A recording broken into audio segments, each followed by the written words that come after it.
Deixa eu te fazer uma pergunta bem sincera. Quando você vê o Shai Gilgeous-Alexander infiltrando no garrafão, qual é a sua sensação? Porque eu sei que da maioria das pessoas é ódio, raiva. Recentemente eu peguei um vídeo publicado na Brick Center e esse vídeo tá simplesmente explodindo nas redes sociais com mais de 6 milhões de visualizações, acusando o Shai de cavar falta em praticamente toda jogada, principalmente nessa série contra o Lakers. E alguns comentários me chamaram a atenção. Principalmente quando fala que ele é talentoso demais pra ficar cavando faltinha por aí. Também alguns falaram que ele é o MVP mais forçado da história. Mas sabe qual é o mais absurdo? Todos esses flops do Shai que apareceram nesse vídeo são apenas do primeiro quarto. Galera, sinceramente essa situação tá chegando em um ponto que a NBA não pode mais ignorar o que tá vendo. O SGA caminha para conquistar seu segundo MVP consecutivo, o Oklahoma City Thunder aparece como favorito para ser bicampeão da NBA essa temporada, e com tudo isso, o Shai aos 27 anos deveria estar sendo tratado como o novo rosto da liga, o novo rosto de uma possível dinastia futura do Oklahoma City Thunder, mas o Shai está sendo tratado como motivo de piada para toda a NBA. Se liga nesse número, 57,5. Essa é a taxa de lances livres do Shai nos playoffs atuais. Basicamente a frequência com que ele sofre faltas em tentativa de arremesso. E não é só a maior marca entre os armadores de NBA inteira.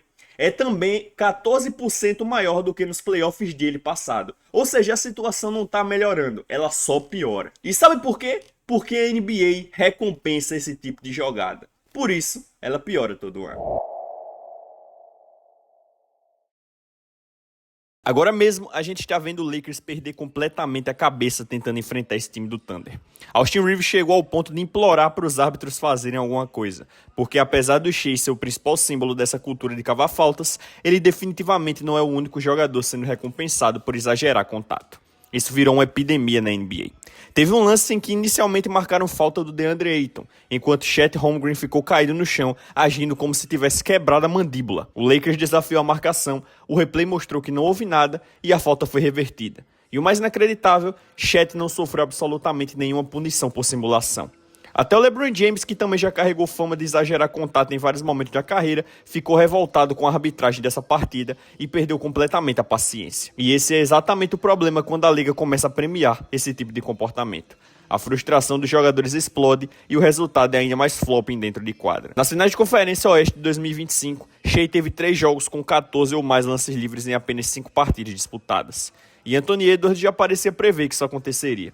No jogo 1 da série, teve um lance em que resume perfeitamente essa discussão.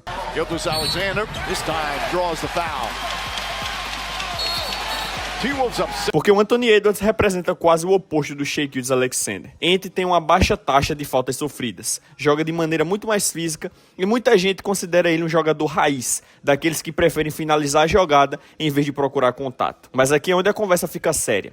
Eu sei que muita gente acha que toda essa polêmica é exagerada, e sinceramente eu entendo. Eu li comentários defendendo todos os lados possíveis. Até porque existe argumento para defender o Shai. Ele realmente infiltra no garrafão numa frequência absurda, uma das maiores da NBA inteira. Além disso, jogadores como Luka Doncic chegaram a bater mais lances livres do que ele nessa temporada. Então quem defende o SGA tem estatísticas para usar como argumento. Só que tem uma coisa que os números não conseguem esconder: o teste visual. Assistir o jogo fala muito mais do que qualquer planilha. E o que a gente vê em quadra é Shai pulando em cima dos defensores para provocar contato, jogando a cabeça para trás após qualquer toque mínimo, até mesmo longe da cesta, e indo para a linha de lance livre repetidamente enquanto sorri. As estatísticas podem até te contar uma história diferente, mas os lances que você tá vendo nesse vídeo falam por si só. Talvez toda a situação envolvendo o Shai esteja sendo exagerada, mas não porque ele não seja tudo aquilo que dizem, e sim porque cavar faltas e exagerar contato já viram uma parte aceita do basquete moderno. A lógica é simples: se os melhores jogadores do planeta fazem isso, recebem faltas, ganham MVPs e são recompensados pelo estilo de jogo, então o resto da liga inevitavelmente vai copiar. Porque pensa comigo, se a NBA não pune esse comportamento, por que um jogador jovem chegando agora na liga pensaria diferente? O cara olha para a situação e conclui: se eu conseguir mais lances livres, vou fazer mais pontos, ganhar mais destaque e receber contratos maiores. Então vale a pena exagerar contato. E é exatamente aí que o problema cresce. Quando Tyrese Haliburton saiu em defesa do Shai nesse lance, o que ele realmente estava dizendo, mesmo sem perceber, era algo do tipo: é melhor todo mundo aceitar que o flopping agora faz parte do basquete, gostando ou não. E sinceramente, depois de tudo que apareceu, eu não tenho certeza se isso vai desaparecer tão cedo. Mas vamos encarar a realidade por um instante. Mesmo que você ache toda essa discussão exagerada, é impossível ignorar o que está acontecendo ao redor da NBA. Muitos fãs casuais simplesmente odeiam esse estilo de jogo. Tem gente chamando a liga de impossível de assistir. Outros dizem que Shai é um MVP fabricado, protegido pela arbitragem, e que a NBA está forçando a imagem dele como a próxima grande superestrela da liga. Talvez você seja aquele fã mais hardcore, que acompanha tudo e não vê problema nisso. Mas eu garanto que você conhece pessoas que assistem NBA casualmente e desligam a televisão no segundo em que começam as simulações e os apitos excessivos. Porque no fim das contas, a maioria das pessoas quer assistir jogadores tentando fazer cestas, não jogadores atacando a cesta apenas esperando ouvir um apito. Só que existe outro detalhe importante nisso tudo. Vários astros da própria liga também se beneficiam dessas marcações. Jogadores como Tyrese Haliburton recebem esse mesmo tipo de vantagem da arbitragem em certos momentos. Então dificilmente veremos atletas importantes criticando abertamente o Shai. E isso acaba sendo preocupante. E sabe o que torna toda essa situação ainda mais maluca? Em teoria, Shai Gilgeous-Alexander deveria ser exatamente o tipo de jogador que os fãs amam. O cara não nasceu como um prospecto super badalado. No ensino médio, ele era apenas o 35º melhor jogador da sua classe. Ninguém olhava para ele como um futuro rosto da NBA. Mesmo assim, contrariou todas as expectativas, foi escolhido apenas na 11ª posição do draft e aos poucos construiu uma ascensão improvável até virar uma superestrela. É a clássica história de azarão que normalmente transforma jogadores em queridinhos do público, exatamente como aconteceu com Giannis Antetokounmpo e Nikola Jokic. Além disso, ninguém questiona a ética de trabalho do Shai. Ele é reconhecido como um dos jogadores que mais trabalham duro na liga, algo que os fãs normalmente valorizam demais, e ainda joga em um mercado pequeno, longe dos holofotes tradicionais da NBA. Agora imagina por um segundo, se o estilo de jogo do Shai fosse parecido com o do Anthony Edwards, será que ele já não seria tratado como o novo Kobe Bryant pela torcida?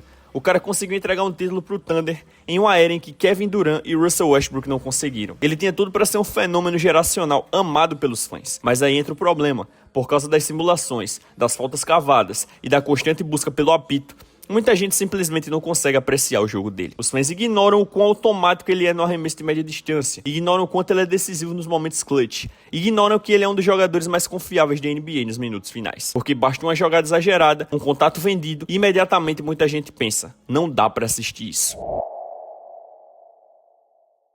Então deixa eu te fazer outra pergunta. A NBA ainda consegue consertar esse problema? Porque olhando de fora parece algo simples. Bastaria começar a distribuir faltas técnicas por flopping de maneira séria, além de multas mais pesadas. Na teoria isso resolveria rapidinho. Imagina o impacto de ver Shai Gilgeous-Alexander ser expulso de um jogo televisionado nacionalmente por simulação. A repercussão seria tão gigante que provavelmente ele e várias outras estrelas começariam a pensar duas vezes antes de tentar cavar contato. Faz sentido. Só que existe um detalhe importante nisso tudo. A NBA já tentou acabar com o flopping antes. Isso começou lá em 2013. Ou pelo menos era isso que os fãs imaginavam. Porque antes da temporada de 2013, a NBA anunciou oficialmente que começaria a punir flopping. A liga criou uma regra dizendo que, após a primeira infração, o jogador receberia apenas um aviso. Depois disso, começariam multas progressivas. E a partir da sexta violação, o atleta poderia até ser suspenso. Na época, parecia que finalmente o problema seria combatido. Só que tem um detalhe curioso. Muita gente hoje nem lembra que essa regra existiu, porque a própria NBA praticamente nunca aplicou ela de verdade. Durante anos, parecia que o único jogador realmente punido por flopping era Marcus Smart. Kicking it. Crowder? No.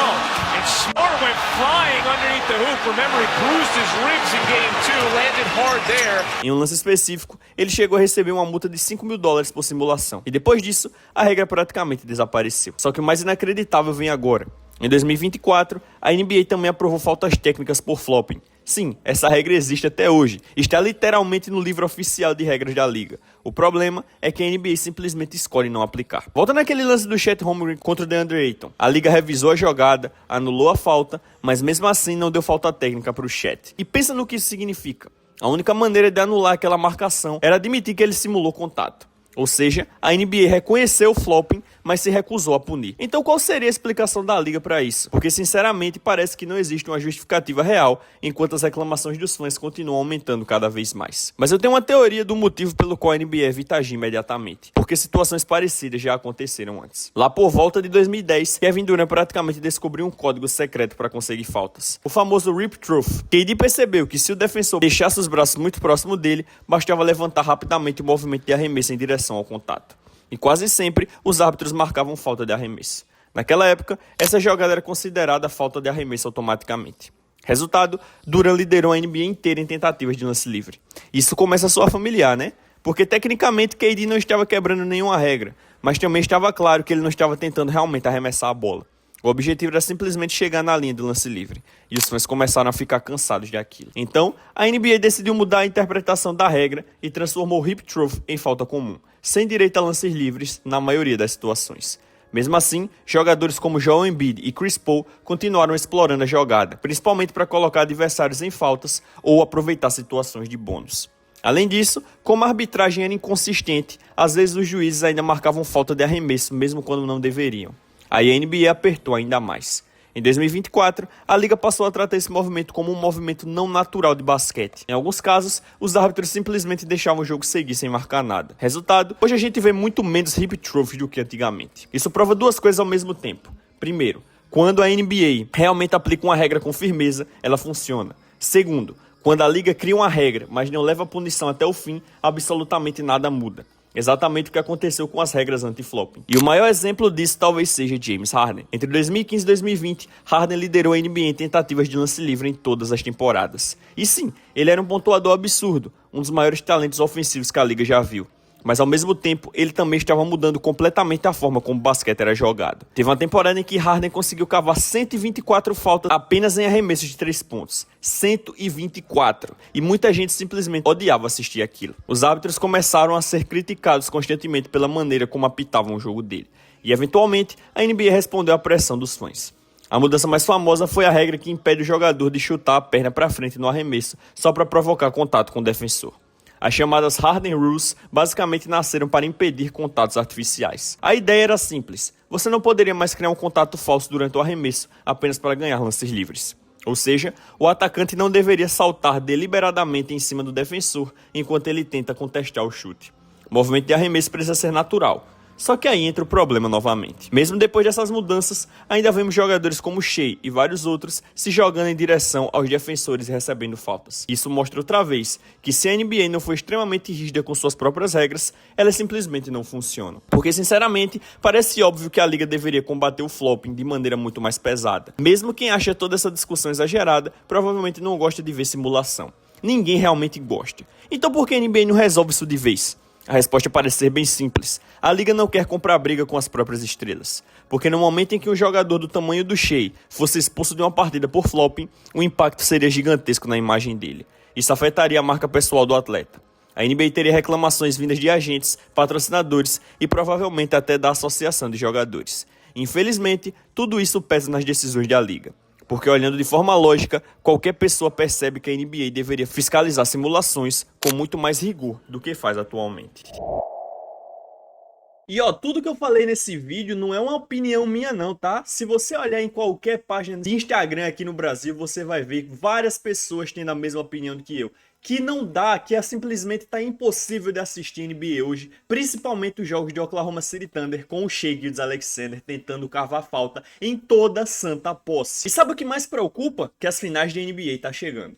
Imagina aquele fã casual que não assiste os 82 jogos e só liga a televisão para ver as finais de NBA, vendo possivelmente 2 vezes MVP, que joga no melhor time da NBA o tempo todo tentando cavar faltas. Eu acho que a reação mais lógica seria desligar a televisão. E é isso que torna essa situação tão estranha, porque a NBA tem regras anti-flopping. A NBA poderia ter ativado essas regras e colocado elas para funcionar com mais rigor. Quando o estilo de jogo do James Harden começou a incomodar os fãs, a NBA aplicou essa regra à vera e começou a funcionar. Ou seja, a liga já mostrou que quando ela quer realmente intervir, ela consegue. Então a pergunta que fica é: quanto mais barulho os fãs precisam fazer para que a NBA finalmente consiga aplicar essas regras de forma que melhore o jogo e deixe ele possível de assistir novamente? E se você gostou desse vídeo, não se esquece de deixar o like, se inscrever no canal, me ajudar a bater a meta de 100 mil inscritos até o final do ano e comentar o que vocês estão achando dessa temporada do Shai Gilgeous-Alexander e do Oklahoma City Thunder. Até o próximo vídeo,